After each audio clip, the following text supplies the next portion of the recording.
chamber. Protection siya against water hammer. Pero ang installation na niya near the faucet. Okay. So, tama, sorry So, this is air chamber.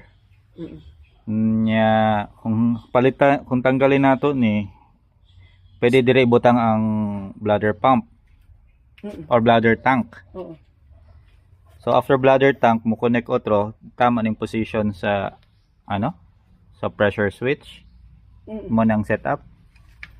Kani siya, para asa man unsa man So, wire. Pressure switch, wire ni siya, power, okay. Hindi na siya. Kataka na specs ani ko ande. Pilay specs ani Bolzano.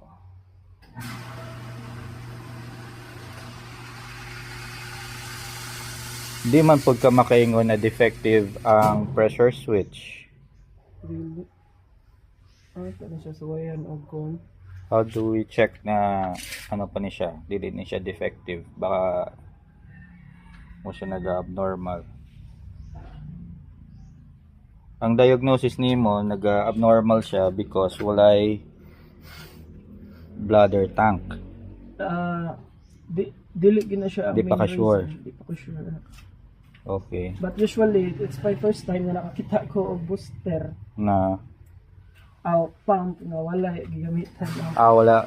So standard yun na boost bladder tank. Oo. Okay.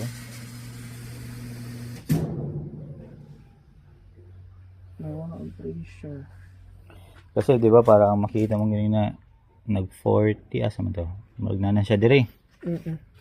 Nya maubos man siya pag nag-ubos ng say pasabot niya na. So kung mag-stable kag say 40 or more than 30. Say pasabot niyan tapos maubos. Unsay nangyayari sa maubos gyud siya pasabot nagtikahina ang pressure. Magkahina yung pressure. Oo. Kaya mo trigger na pod siya para mo pataasan niya ang pressure. Kaya kung ano na dapat man nani kung start siya 20 nakay siya 40. Nga pag abot niya 40 mabalik na po na siya magpa-under mo tubig mabalik na po siya sa 20. Moon man si pump so mabalik po siya 40 balik po siya 20 o 40. Mo lagi kung kahit naga-fluctuate siya dapat hindi siya talaga Hindi siya nagsi-zero. Oo. Ayan marunong sa buang.